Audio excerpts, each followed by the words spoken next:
जी भैया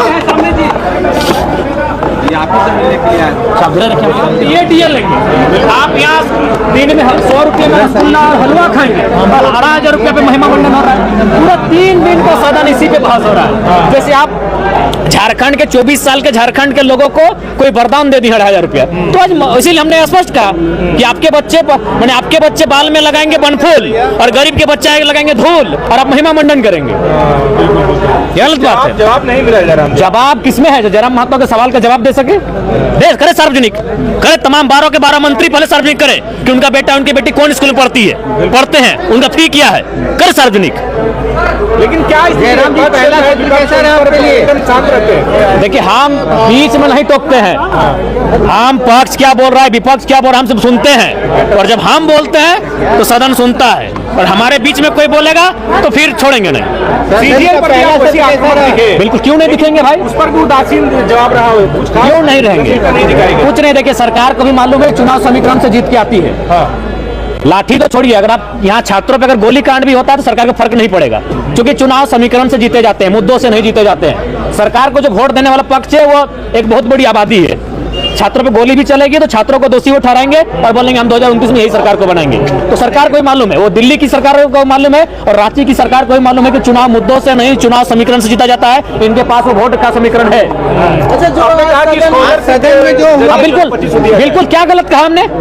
ये 18 साल की लड़की को 2,500 रुपया देंगे और महिमा मंडन करेंगे। हमने कहा आप उसको अगर स्कूल जाने से पहले पैसा देंगे तो चाट छोला और सिंगाड़ा में खर्च करेगी, वो अपने श्रृंगार के सामग्री में खर्च करेगी। आप स्कूल जाने दीजिए, उसका अटेंडेंस होने दीजिए, उसके बाद स्कॉलरशिप के रूप में 2,500 रुपया दीजिए, यही पैसा दीजिए, लेकिन नजरिया बदलिए। सरकार तो इसे उपलब्धि बता रही है अपना। उपलब्धि है कि क्या है वो जैसे जैसे दिन बीतेगा पता चलेगा। आज जो अरे यादवों को तो मालूम ही नहीं चला कि हम कौन सा मुद्दा उठाए हैं, इसीलिए बोल रहे थे मैक्सिमम पढ़े लिखे छात्र मैंने विधायकों को भेजिए। आधों को मालूम है नहीं कि हमने कौन सा मामला उठाया। सीडी रेशियो क्या है इनको आधों को मालूम नहीं है। क्रेडिट रेशियो, बिल्कुल क्या बताइए। देखिए वो रेशियो वो मामला ये है क्रेडिट एंड डिपॉजिट।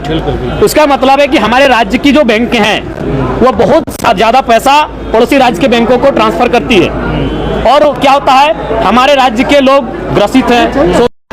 मजेदार बात, मुख्यमंत्री उनके अध्यक्ष होते हैं। तो भाई उन पैसों को अगर आप अपने पास रखेंगे तो आप युवाओं को लोन दीजिए, आप किसानों को लोन दीजिए, आप महिलाओं को लोन दीजिए और उनको आत्मनिर्भर बनाइए। और आरबीआई का गाइडलाइन कहता है कि 70% तक होना चाहिए। झारखंड का 36% है, बाकी जो स्टेट है 100% के आसपास है। तो आप तुलनात्मक अध्ययन में देखिए कि आप कितने पीछे हैं इन विषयों में। जयराम जी, आपने जो बच्चों वाला सवाल उठाया उस पर उनको तकलीफ हुई होगी। आपने कहा कि जांच होनी चाहिए। बिल्कुल, क्या तकलीफ भाई? 81 ज्यादा कि 3.25 करोड़ ज्यादा? 81 के बच्चों पे हमने सवाल उठाया, आपकी हालत खराब हो गई। और 3.5 करोड़ के बच्चे कहाँ हैं? धूल में हैं। सिलेट के जगह प्लेट लेके खिचड़ी खा के पढ़ रहे हैं। 81 के बच्चे मैंने अमृत वाले हो गए और बाकी लोग क्या धूल में पलेंगे? बिल्कुल जांच होनी चाहिए, तभी सरकारी सिस्टम दुरुस्त होगा। नहीं तो कोई बजट का मायने नहीं है।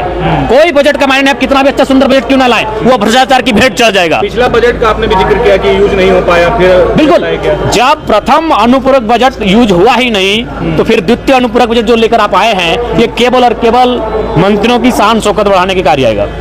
जयराम जी, एक मामला जयराम जी, आज जो मौका दिया जाए, देखते हैं, अभी शुरुआत हुआ है, कुछ दिन देख लिया जाए सरकार को। कैसा रहा जयराम जी? एक्सपीरियंस कैसा रहा आपका ये 4 दिनों का? ठीक ठाक रहा।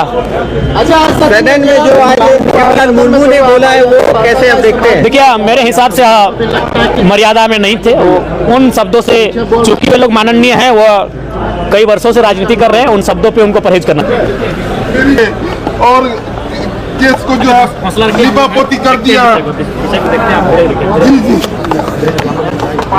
जी जी भैया।